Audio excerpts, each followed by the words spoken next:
Assalamualaikum warahmatullahi wabarakatuh. Hai teman-teman, jumpa lagi sama saya. Kali ini dalam acara sore kita akan mengikuti acara Antigen, kajian hati generasi keren. Selamat menyaksikan. Assalamualaikum warahmatullahi wabarakatuh. Alhamdulillahirabbil alamin, wassalatu wassalamu ala asrofil anbiya'i wal mursalin wa ala alihi wa sahbihi ajmain. Rabbi shrah li sadri wa yassir li amri wahlul 'uqdatam min lisani yafqahu qawli.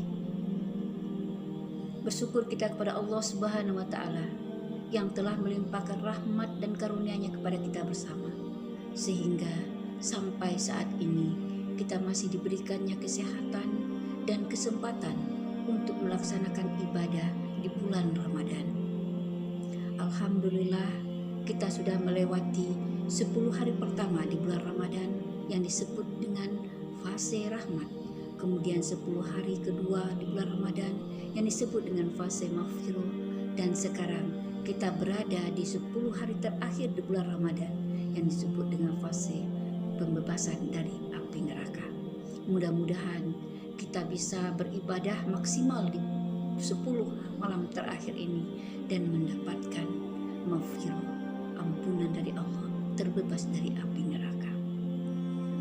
Selawat beriring salam kita sampaikan pula kepada Rasulullah dengan ucapan Allahumma sholli ala Muhammad wa ala ali Muhammad. Assalamualaikum ya Rasulullah.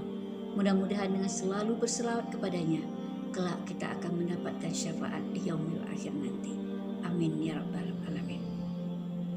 Soimin soimat rahimakumullah, anak-anak yang soleh dan soleha. Pada kesempatan kali ini tausiah kita akan mengambil judul dengan iktikaf. Ramadan adalah bulan ampunan, di mana setiap umat Islam pasti berkeinginan dan bercita-cita dan mengharapkan ampunan dari Allah Subhanahu wa taala. Ramadan membersihkan kita dari dosa-dosa masa lalu kita apabila betul-betul kita melaksanakan puasa dengan penuh keimanan dan mengharapkan keridhaan dari Allah Subhanahu wa taala. Ada suatu amalan yang tidak pernah ditinggalkan oleh Rasulullah Muhammad SAW sejak beliau pindah ke Madinah sampai akhir hayat hidupnya, yaitu amal ibadah iktikaf. Lalu apa yang maksud dengan iktikaf? Dari segi bahasa, iktikaf artinya menetap atau berdiam diri di suatu tempat. Apakah tempat itu baik atau buruk? Misal, seorang anak belajar di sekolah, maka dia dikatakan iktikaf. Atau seseorang yang berada di kamar mandi juga bisa dikatakan dia iktikaf dari segi bahasa. Tetapi dari segi istilah adalah iktikaf yaitu berdiam diri di masjid dengan melaksanakan amalan-amalan tertentu dengan niat lillahi ta'ala, karena Allah Subhanahu wa ta'ala. Jadi iktikaf itu syaratnya dilaksanakan di masjid. Sebagaimana Allah berfirman dalam surat Al-Baqarah 187 yang berbunyi, A'udzubillahi minasyaitonirrajim. Bismillahirrahmanirrahim. Wa antum aakifuna fil masajid. Dan antum beriktikaf itu di masjid. Masajid adalah jamak daripada masjid, banyak masjidnya. Di Arab, masjid hanya ada 2 kategori. Yang pertama, masjid yang di tempat itu melaksanakan sholat fardu berjamaah 5 waktu sehari semalam dan juga melaksanakan sholat Jumat. Itu disebut dengan masjid jamik. Jadi masjid jamik yaitu masjid yang melaksanakan sholat fardu berjamaah 5 waktu sehari semalam dan di saat itu juga dilaksanakan sholat Jumat. Sedangkan yang kedua adalah masjid dengan kategori melaksanakan sholat fardu 5 waktu sehari semalam, tetapi tidak melaksanakan sholat Jumat. Nah, ini yang namanya masjid atau masjid saja. Yang di Indonesia, yang kategori pertama tadi banyak namanya. Ada Masjid Raya, Masjid Agung, Masjid Paripurna, dan sebagainya. Sedangkan yang kategori yang kedua, di Indonesia itu namanya bisa langgar, surau, musola. Ya, jadi 2 tempat inilah yang bisa dilaksanakan iktikaf. Lalu bagaimana musola yang terdapat di mall atau di kantor-kantor atau di hotel? Maka musola seperti itu tidaklah dikatakan sebagai tempat iktikaf. Soimin soimat rahimakumullah, anak-anak yang soleh dan soleha. Lalu berapa lama seseorang dikatakan beriktikaf di masjid itu? Ada perbedaan pendapat dalam hal ini. Menurut mazhab Maliki, seseorang dikatakan melaksanakan iktikaf apabila dia berdiam diri selama 24 jam. Artinya sehari semalam. Misalnya dia masuk pada maghrib, maka dia akan keluar pada maghrib berikutnya. Itu dikatakan iktikaf. Sedangkan menurut mazhab Syafi'i, seseorang bisa dikatakan melaksanakan iktikaf di masjid itu lebih lama sedikit dari pelaksanaan ruku di waktu dia sholat. Nah, ini jika kita misalnya melaksanakan sholat maghrib, lalu kita berniat iktikaf kepada Allah di masjid itu, membaca Al-Quran, mendengarkan ceramah, lalu kemudian melaksanakan sholat maghrib, lalu pulang ke rumah, maka menurut mazhab Syafi'i ini sudah disebut melaksanakan iktikaf. Namun Rasulullah SAW memberikan contoh dalam kehidupan sehari-harinya. Beliau melaksanakan iktikaf itu selama 10 hari, yaitu dimulai dari 10 hari terakhir bulan Ramadan. Beliau melaksanakan iktikaf itu dimulai pada tanggal 21 Ramadan, yaitu pada petang harinya. Ini sepakat jumhur ulama mengatakan Rasulullah memulai iktikaf yaitu pada tanggal 21 Ramadan pada petang hari. Lalu beliau keluar atau menyelesaikan iktikafnya itu ada perbedaan pendapat. Ada yang mengatakan beliau keluar atau menyelesaikan iktikafnya pada tanggal 30 atau 29 Ramadan di petang harinya. Ada yang berpendapat pada pagi harinya. Soimin soimat rahimakumullah, anak-anak ustazah yang soleh dan soleha. Apa tujuan kita untuk melaksanakan iktikaf? Iktikaf kita laksanakan dengan tujuan takaruf Allah, lebih mendekatkan diri kepada Allah Subhanahu wa Ta'ala dengan beribadah,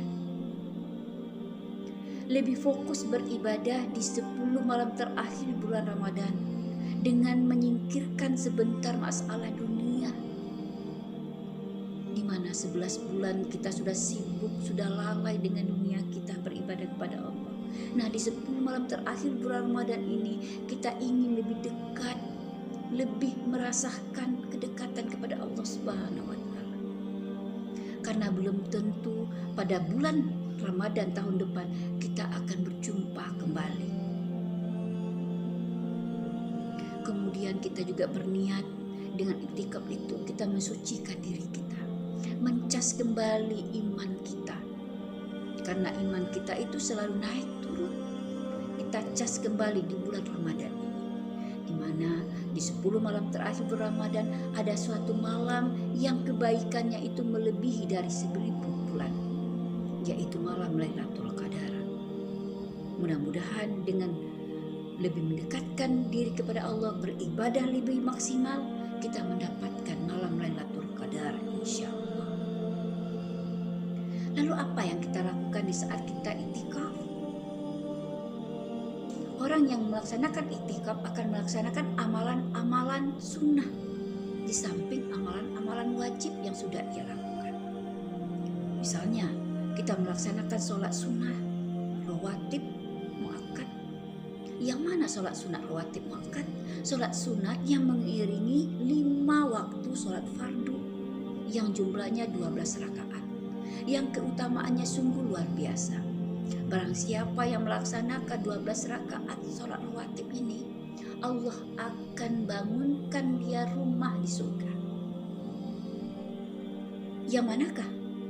Sholat sunat rawatib yang 12 rakaat itu 2 rakaat sebelum subuh, 2 rakaat sebelum zuhur, dan 2 rakaat sesudah sholat zuhur, 2 rakaat sebelum sholat asar, 2 rakaat sesudah sholat maghrib, dan 2 rakaat setelah sholat isya. Kemudian melaksanakan sholat sunat syuruk. Sholat sunat syuruk adalah sholat sunat yang kita kerjakan di saat matahari baru saja terbit, sekitar pukul 6 lewat 10 menit. Nah, syarat dari melaksanakan sholat syuruk ini adalah harus di masjid. Tidak ada melaksanakan sholat syuruk itu di rumah. Artinya, seseorang yang ingin melaksanakan sholat syuruk, dia harus sholat berjamaah terlebih dahulu di masjid. Lalu setelah sholat berjamaah, dia membaca Al-Quran, berzikir, tidak keluar dari masjid sampai waktu subuh tiba. Keutamaannya apa daripada melaksanakan sholat syuruk? Kebaikan melaksanakan sholat syuruk itu adalah kebaikannya lebih dari sama dengan melaksanakan ibadah haji dan umroh. Selanjutnya, orang yang melaksanakan iktikaf mengisi hari-harinya dengan membaca Al-Quran,